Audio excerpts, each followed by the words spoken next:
إن الحمد لله نحمده ونصلي ونسلم على رسوله الكريم أما بعد فأعوذ بالله من الشيطان الرجيم بسم الله الرحمن الرحيم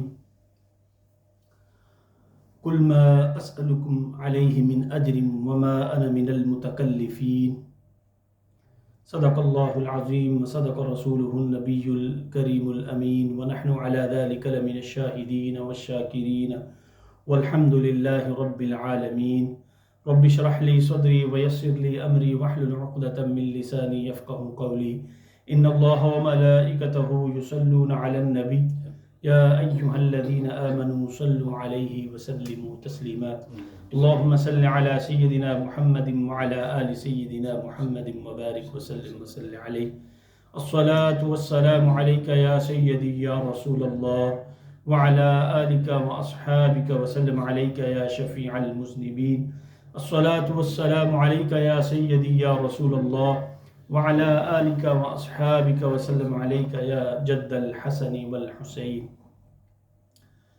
سامعین ذی وقار، اللہ رب العزت کا احسان ہے کہ جمعۃ المبارک کی یہ نشست، اس میں حاضر ہونے کی سعادت ہمیں عطا کی۔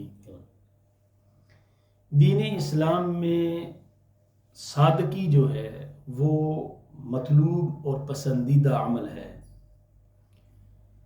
آج کے اس دور میں جب ہم دیکھتے ہیں تو ہر چیز مشکل سے مشکل تر اور ناممکن سے ناممکن ہوتی جا رہی ہے، پیچیدہ ہوتی جا رہی ہیں اشیاء۔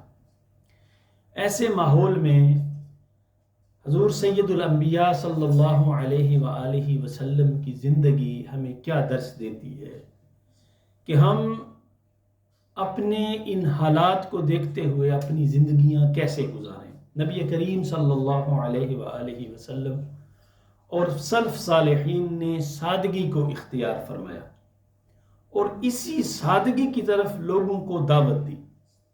البتہ انسان کو یہ ذہن میں رکھنا چاہیے کہ سادگی کا یہ مطلب نہیں کہ انسان اپنی حالت کو ہی پیچیدہ کر دے یا پرانے پھٹے کپڑے یا میلا کچیلا رہے۔ بہترین وقار کے ساتھ حضور سید الانبیاء صلی اللہ علیہ وآلہ وسلم کے اسوہ کو اپناتے ہوئے زندگی گزارنے کا نام سادگی ہے۔ دوسری طرف یہ پہلو بھی توجہ طلب ہے کہ ان معاملات میں انسان کسی ایسی کمی کا شکار نہ ہو جائے، اپنے معاملات میں کمی نہ کرنا شروع کر دے کہ لوگ اس کی طرف یا معاشرہ اس کی طرف انگلیاں اٹھانا شروع کر دے، بلکہ اسے سادگی نہیں، اسے کنجوسی کہا جاتا ہے۔ تو نبی اکرم صلی اللہ علیہ وآلہ وسلم نے ہمیں میانہ روی کے ساتھ سادہ زندگی گزارنے کا درس دیا ہے۔ حضرت ابو امامہ رضی اللہ تعالی عنہ کہتے ہیں رسول اللہ صلی اللہ علیہ وآلہ وسلم کے کچھ صحابہ ایک روز آپ کے پاس انہوں نے دنیا کا ذکر کیا تو آپ علیہ الصلوۃ والسلام نے فرمایا الا تسمعون الا تسمعون، کیا تم سن نہیں رہے ہو؟ کیا تم اس بات کو الا دو دفعہ آپ نے فرمایا الا تسمعون، کیا تم سن نہیں رہے ہو؟ ان البزازۃ من الایمان، ان البزازۃ من الایمان، بے شک سادگی جو ہے یہ ایمان کی دلیل ہے۔ سادگی جو ہے یہ ایمان کی دلیل ہے، یعنی التکہل، یعنی اس سے مراد یہ ہے کہ ترک زینت و آرائش اور خستہ حالی ہے۔ اور دوسری طرف حضرت عبداللہ بن عمر رضی اللہ تعالی عنہما آپ بیان فرماتے ہیں اخذ رسول اللہ صلی اللہ علیہ وسلم بمنکبی، کہ رسول اللہ صلی اللہ، جیسے نہیں کوئی بندہ ساتھ بیٹھا ہوتا ہے تو آپ اس کے کندھے پہ ہاتھ رکھ کے کچھ اسے سمجھانے کی کوشش کرتے ہیں۔ تو عبداللہ بن عمر فرماتے ہیں کہ نبی اکرم صلی اللہ علیہ وآلہ وسلم میرے ساتھ جلوہ گر تھے اور میرے کاندھے پہ ہاتھ رکھ کے آپ نے فرمایا اخذ رسول اللہ صلی اللہ علیہ وسلم بمنکبی فقال کن فی الدنیا کأنک غریب، فرمایا میرے کندھے کو جو جوڑتے ہوئے کہا عبداللہ تمہیں پتہ ہے کہ دنیا میں ایسے رہو، کن فی الدنیا کأنک غریب، جیسے تم ایک اجنبی کی زندگی گزار رہے ہو، او عابر سبیل، یا اس طرح زندگی گزار رہے ہو جس طرح کہ ایک مسافر زندگی گزارتا ہے. اور حضرت سیدنا ابن عمر رضی اللہ تعالیٰ عنہ سے فرمایا، آپ فرماتے ہیں اذا امسیت فلا تنظر الصباح، جب شام ہو جائے تو صبح کا انتظار نہ کیا کرو. وَإِذَا أَصْبَحْتَ فَلَا تَنْزِرُ الْمَسَاءَ، اور جب صبح ہو جائے تو شام کا انتظار نہ کیا کرو. جو اللہ کے عبادات ہیں، جو اپنے معاملات ہیں، ان کو ختم کرنے کی کوشش کرو. وَخُذْ مِنَ الصِّحَّةِ لِمَرْضِكَ، تم صحت مند حال میں ہو تو اپنے آپ کو تیار کرو، ہو سکتا ہے اللہ کی طرف سے کوئی آزمائش آ جائے، تمہیں مرض لاحق ہو جائے. وَمِنْ حَيَاتِكَ لِمَوْتِكَ، اور جب تم زندہ ہو تو اپنی موت کی تیاری بھی کرو. ہر چیز کا ایک دستور اور ایک معاملہ ہوتا ہے. یہ آنے والی جو حدیث ہے، نبی اکرم صلی اللہ علیہ وآلہ وسلم نے کیا خوش رہنے کا کیا خوبصورت درس دیا انسان کو، اپنی امت کو. فرمایا من اصبح منکم آمنا فی سربہ، کہ جو انسان جس صبح اس کی آنکھ کھلی، من اصبح منکم آمنا، اسے کوئی پریشانی نہیں ہے، وہ اس حال میں اس نے صبح کی کہ وہ امن میں ہے. اور کہاں پہ ہے؟ وہ اپنے گھر میں ہے. وفی سربہ، وہ اپنے گھر میں ہے. اور پھر فرمایا معافن فی جسدہ، وہ صحت مند ہے، اسے کوئی بیماری نہیں ہے. پہلی بات، آنکھ کھلی، وہ اپنے گھر میں ہے، کسی قسم کی کوئی اسے ظاہری کوئی پریشانی نہیں ہے، اسے کوئی عذر نہیں ہے. معافن فی جسدہ، اللہ نے اسے صحت بھی عطا کی ہوئی ہے. اور عندہ قوت یومہ، اللہ اکبر، اس کے پاس ایک دن کا کھانا اس کے گھر میں موجود ہے. ایک دن کا کھانا اس کے گھر میں موجود ہے. فَكَأَنَّمَا حِيزَتْ لَهُ الدُّنْيَا، گویا کہ اللہ رب العزت نے دنیا کی ساری نعمتیں اسے عطا کر دی ہیں. دوستو، مسائل اس وقت پیدا ہوتے ہیں جب ہم بڑا 6 سال کا سوچتے ہیں، 100 سال کا سوچتے ہیں. وہ کہتے ہیں سما 100 برس کا پل کی خبر نہیں. اور پھر اپنے سے کمزور کو کیا بہترین کلیہ بتایا ہے، انظروا الی من اسفل منکم، ہر وقت اس کی طرف دیکھو جو تم سے کمزور ہے. وہ شیخ حافظ سعدی نے وہ بات سمجھانے کے لیے، حافظ شیرازی نے ایک حکایت لکھی ہے. کہا کہ وہ ایک بندہ تھا نا، اس کے پاؤں میں جوتی نہیں تھی. اس نے کہا اللہ تو نے نعمتیں تقسیم کی ہیں، مجھے اگر جوتی عطا کر، صرف بات سمجھانے کے لیے یہ ایک حکایت، جوتی مجھے عطا کر دیتا تو تیرے خزانے میں کیا کمی تھی. وہ چلتا چلتا جا رہا تھا، بازار میں دیکھا ایک بندہ جس کے پاؤں ہی نہیں ہے. اللہ اکبر. اس نے کہا اللہ تو بخشنے والا ہے، تو نے کم از کم مجھے پاؤں تو عطا کی ہے. بعین ہی سید الانبیاء صلی اللہ علیہ وسلم نے یہ درس دیا ہے، انظروا، ہر وقت ہمیشہ دیکھو، اپنے سے نیچے کی طرف دیکھو، اپنے سے جو نیچے بندہ ہے اس کی طرف دیکھو. ولا تنظروا الی من هو فوقکم، اس کی طرف مت دیکھو جو تم سے بڑا ہے. وہ نہیں کہتے کسی کے پکے گھر کو دیکھ کے اپنا ماتھا نہیں توڑنا چاہیے. اور پھر لباس میں سادگی اختیار کیجیے. سید الانبیاء صلی اللہ علیہ وآلہ وسلم نے فرمایا من ترک لبس ثوب جمال وهو يقدر علیہ، جو کر و فر کا لباس ہے، یہ ششکے جو ہے، اگر کوئی اس کو ترک کر دیتا ہے محض اس وجہ سے کہ یہ طریقہ جو میں اپنا رہا ہوں یہ سید الانبیاء صلی اللہ علیہ وآلہ وسلم کا طریقہ ہے، اس غرض سے فرمایا قال بشر، اس کو خوشخبری سنا دو، کساہ اللہ تعالی حلت الکرام. اللہ اکبر، اللہ رب العزت کرامت کا لباس، جنت کا لباس اسے عطا کرے گا. یہ کس چیز کی وجہ سے ہے؟ یہ اتنی بڑی عظمت کس وجہ سے ہے؟ صرف اس وجہ سے کہ اپنی ہر چیز کو سید الانبیاء کی ذات کے ساتھ نسبت دے دو. من ترک اللباس. دوسری جگہ پر حضرت سیدنا معاذ بن انس رضی اللہ تعالی عنہ اپنے والد سے روایت کرتے ہیں، انہوں نے بیان کیا کہ نبی اکرم صلی اللہ علیہ وآلہ وسلم نے ارشاد فرمایا من ترک اللباس تواضعا للہ، جس شخص نے اللہ کی خاطر تواضع اختیار کرتے ہوئے ایسا بہوا یقدر علیہ، ایسا لباس اختیار کیا جو عاجزی والا ہو، جس کی نسبت سید الانبیاء صلی اللہ علیہ وآلہ وسلم کے ساتھ ہو، دعا اللہ یوم القیامت علی رؤوس الخلائق. کتنی نہیں ایک چھوٹی سی بات ہے، صرف سادہ لباس پہنا، کیونکہ میرے سے نبی صلی اللہ علیہ وسلم نے سادہ لباس پہنا، اپنے آپ کو اسلامی ماحول میں اس نے رنگنے کی کوشش کی، تو اللہ اسے، یہ سنن ترمذی کی حدیث ہے، عام روایت نہیں سنا رہا، فرمایا اللہ رب العزت دعاہ اللہ، کتنا بڑا دعاہ اللہ یوم القیامت علی رؤوس الخلق، ساری مخلوق کے سامنے اللہ اسے بلا کے سامنے کھڑا کر دے گا، اور پھر کیا کہے گا، حتی یخیرہ من ای حلل الایمان شاء، کہ یہ ایمان، جیسے نہیں آپ کسی دکان پہ جاتے ہیں کپڑے ہی کپڑے لگے ہوئے ہوتے ہیں، اللہ ساری مخلوق کے سامنے اسے بلا کے کھڑا کرے گا اور کہے گا یہ سارے ایمان والوں کے لباس ہیں، من ای حلل الایمان شاء یلبسها، یہ سارے ایمان والوں کے لباس ہے، جو تجھے پسند ہے وہ لباس تو پہن۔ یہ کس وجہ سے ہے؟ سادگی اختیار کرے۔ یہ جتنے بھی آج مسائل جنم لے رہے ہیں یا ہم اپنے معاشرتی مسائل کو جنم دے رہے ہیں یا مشکل ہوتے جا رہے ہیں، وہ صرف اس وجہ سے ہے کہ جتنا دین سے یا سید الانبیاء کے اسوہ سے ہم دور ہوتے جائیں گے، اتنے مسائل ہمارے لیے پیچیدہ ہوتے جائیں گے، اتنے ہی چیزیں ہمارے لیے مشکل ہوتی جائیں گی۔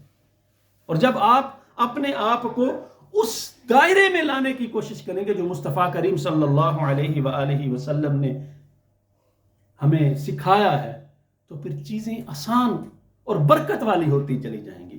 حضرت حسن فرماتے ہیں نا، خطب الناس عمر بن خطاب رضی اللہ تعالی، دیکھیں نا وہ آدھی دنیا کے خلیفہ تھے، اور فرمایا خطب الناس عمر رضی اللہ تعالی عنہ رحمہ اللہ وہو خلیفۃ، حضرت عمر خطاب فرمانے کے لیے ممبر پہ جلوہ گر ہوئے، اور وہ اس وقت جب وہو خلیفۃ، وہ امیر المؤمنین تھے، وعلیہ ازار فیہ سنتا عشرۃ رکعۃ، وہ ممبر پہ جلوہ گر ہوئے، امیر المؤمنین ہے، مرتبہ امیر المؤمنین کا ہے، اور آپ نے ایک ازار بند پہنا، تہمت جس کو ہم کہتے ہیں، وہ پہنے ہوئے، اور کتنے اس میں ٹکڑے لگے ہوئے، 12 ٹکڑے اس میں۔ یہ وہ سادگی تھی، یہ وہ معیار تھا کہ جس کی وجہ سے اسلام نے ترقی کی ہے۔ اور وہ آتا ہے نا، ایک وفد نبی اکرم حضرت انس بن مالک رضی اللہ تعالی فرماتے ہیں کہ ایک شخص اونٹ پہ بیٹھ کر بارگاہ رسالت مآب صلی اللہ علیہ وآلہ وسلم میں حاضر ہوا، اور اس نے کہا ایکم محمد صلی اللہ، تم میں سے سید الانبیاء صلی اللہ علیہ وآلہ وسلم کون ہے؟ تو وہ کہتے ہیں ھذا الرجل الابید المتقی، کہ یہ وہ آدمی ہے جو سامنے بیٹھا ہوا تکیہ پہ ٹیک لگائے ہوئے بیٹھا ہوا۔ وہ کس طرح سید الانبیاء عام صحابہ کے ساتھ تکیہ لگا کے، وہ ٹیک لگا کے بیٹھے ہوئے، سادہ زندگی، آسانی کے ساتھ۔ اور پھر سیدنا عبداللہ بن عباس رضی اللہ تعالی عنہ فرماتے ہیں، وہ جو آپ نے سنا ہوگا کہ حضرت عمر رضی اللہ تعالی عنہ بارگاہ سید الانبیاء میں حاضر ہوئے، تو آپ ایک چٹائی پہ بیٹھا، ان رسول اللہ صلی اللہ علیہ وسلم دخل عمر، کہ حضرت عمر بارگاہ رسالت میں حاضر ہوتے ہیں، وہو علی حسیر قد اثر فی جنبہ، تو آپ کے جسم پہ وہ چٹائی کے داغ، چھاپا لگا ہوا ہے، داغ پڑے ہوئے ہیں، نشان پڑے ہوئے ہیں۔ تو حضرت عمر کہنے کہ یا رسول اللہ، کیا اچھا نہ ہوتا کہ آپ کے لیے کوئی عمدہ بستر بچھا دیا جاتا؟ تو حضور نبی اکرم صلی اللہ علیہ وآلہ وسلم نے بڑا خوبصورت جواب دیا، آپ نے فرمایا یا عمر، مجھے دنیا سے کیا مطلب، مالی وللدنیا، مجھے دنیا سے کیا مطلب، ما مثلی و مثل الدنیا، میری اور دنیا کی مثال ایسے ہے، الا کراکب سار فی یوم صاحب، کہ ایک بندہ جو گرم دن میں سفر کرتا ہے، موسم گرم ہو تو وہ سفر کرتا ہے، فاستظل تحت شجرۃ، تو وہ سستانے کے لیے ایک سایہ دار درخت کے نیچے بیٹھتا ہے، اور پھر جب وہ سستا لیتا ہے ثم راح وترکها، پھر وہ چل پڑتا ہے اور اس درخت کو وہاں ہی چھوڑ دیتا ہے۔ میری مثال اس طرح کی ہے، اور تم بھی اس طریقہ کو اپنانے کی کوشش کرو کہ جس کے ذریعے تمہارے لیے زندگی آسان ہو، تمہارے لیے مشکلیں کم ہوں۔ اور وہ کہتے ہیں نا، بدر والے دن ایک اونٹ پہ 3 سوار تھے، اور حضرت علی رضی اللہ تعالی، نبی اکرم صلی اللہ علیہ وآلہ وسلم کے حصہ میں جو اونٹ آیا اس میں حضرت سیدنا ابو لبابہ اور حضرت علی رضی اللہ تعالی اور نبی اکرم صلی اللہ علیہ وسلم، تین یہ بندے ایک اونٹ پہ تھے. تو صحابہ کہتے ہیں ہم باری باری سوار ہوتے، جب سید الانبیاء کی باری آتی وہ سوار ہوتے، جب ہماری باری آتی ہم سوار ہوتے، سید الانبیاء نکیل لے کے چلتے. اور صحابہ کہتے ہیں ہم نے کہا ارکب یا رسول اللہ حتی نمشی عنک، یا رسول اللہ آپ ہی جلوہ کر رہی ہے، ہم پیدل چلیں گے. لیکن سید الانبیاء صلی اللہ علیہ وسلم نے فرمایا ما انتما باقوى علی المشی منی، کیا تم مجھ سے زیادہ طاقت رکھتے ہو کہ پیدل چل سکو؟ امین الامت حضرت وہ جنہوں نے مصر فتح کیا تھا، حضرت ابو عبیدہ بن جراح رضی اللہ تعالیٰ، وہ حضرت عمر رضی اللہ تعالیٰ عنہما کے ساتھ کہ سفر فرما رہے تھے نا، تو حضرت عمر رضی اللہ تعالیٰ جب ایک وہ پانی والے تالاب کو کراس کرنے لگے تو انہوں نے اپنے جوتوں کو اتارا اور اپنے کندھوں پہ رکھ لیا اور اونٹ کو پکڑ کے چلنے لگے. تو ابو عبیدہ بن جراح کہتے ہیں امیر المؤمنین شکر ہے کہ یہ وقت پہلے آ گیا، میں نہیں چاہتا تھا کہ ایلیا والے جب آپ کو دیکھیں کہ امیر المؤمنین کے کاندھوں پہ جوتے ہیں اور وہ اونٹ کو لے کے چل رہے ہیں. تو حضرت عمر فاروق رضی اللہ تعالیٰ عنہ نے بڑا خوبصورت جواب دیا اس وقت. اس نے کہا ابو عبیدہ اگر تیرے سوا کوئی یہ بات کہتا نا تو میں اسے اس بات کی سزا دیتا. ہم بڑی خستہ حالی کی زندگی جی رہے تھے اور اسلام کی وجہ سے اللہ نے ہمیں عزتیں عطا کی ہیں، اور اگر ہم اسلام کے راستے کو چھوڑ کے کسی اور راستے سے عزت تلاش کرنے کی کوشش کریں گے اللہ ہمیں ذلیل و رسوا کر دے گا. اور حضرت عمر فاروق رضی اللہ تعالی عنہ کا یہ بیان، یہ قول اگر دیکھیں یقین کیجئے جب سے ہم نے سید الانبیاء صلی اللہ علیہ وآلہ وسلم کو کے طریقے کو چھوڑا ہے. وہ اقبال نے کہا تھا نا یہ فاقہ کش جو ڈرتا نہیں موت سے ذرا، روح محمد اس کے بدن سے نکال. جب تک سینے میں روح محمد ہے تو انسان سب سے بڑا طاقتور ہے، اور جب وہ چاشنی اور سید الانبیاء کی جو محبت ہے جب وہ نکل گئی تو پھر کچھ بھی نہیں پلے بچا. اس لیے اپنے آپ کو جتنا، ابھی مثال لے لیجیے نا جی ہم نکاح کرتے ہیں، کتنے ایسی خرافات ہیں جس کا اسلام کے ساتھ کوئی تعلق نہیں، اور اس کے برعکس نبی کریم صلی اللہ علیہ وآلہ وسلم نے کیا فرمایا؟ خیر الناس ایسرہ، نکاح کی تقریب کو آسان کرو.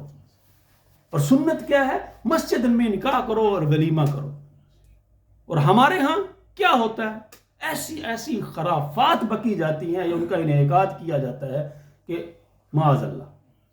اور یہ کیا چیز ہے؟ یہ انسان کے لیے، معاشرے کے لیے مشکل سے مشکل. ایک بندے نے اگر شادی کرنی ہو اپنے بیٹے یا بیٹی کی، وہ جب وہ معاملات کو دیکھتا ہے کہ تو اتنے خرچے ہوں گے کیسے میں کروں گا. یہ دیکھیں نا، میں مثال تحدیث نعمت کے طور پہ بتا رہا ہوں. مال و دولت کے حوالے سے کیا کسی چیز کی کمی؟ ہمارے استاد محترم علامہ صادق ضیاء صاحب نے گزشتہ دنوں بیٹے کا نکاح کیا، یہاں مسجد میں سادہ تقریب اور بہترین کھانا سرو کیا گیا.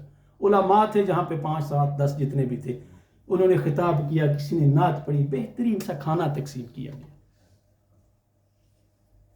ایسے نکاح کیجیے. یہ سید الانبیاء صلی اللہ علیہ وآلہ وسلم کا طریقہ بھی ہے. جب آپ اپنے آپ کو اسوہ رسول کے مطابق ڈالنے کی کوشش کریں گے معاملات آپ کے لیے آسان ہوتے جائیں گے. اور جو آپ دیگر چیزوں کو انوالو کریں گے اپنے ذات کے اندر، اپنے معاملات کے اندر، برکتیں تم سے دور ہوتی جائیں. وہ اقبال والا شعر جو اس نے کہا تھا، جو فاقہ کش جو ڈرتا نہیں موت سے ذرا، روح محمد اس کے بدن سے نکال دو. دعا ہے اللہ رب العزت ہمیں دین اسلام کی تعلیمات پہ عمل کرنے کی توفیق عطا فرمائے. وآخر دعوانا ان الحمد للہ رب العالمین. سنتے ہیں عطا فرمائے.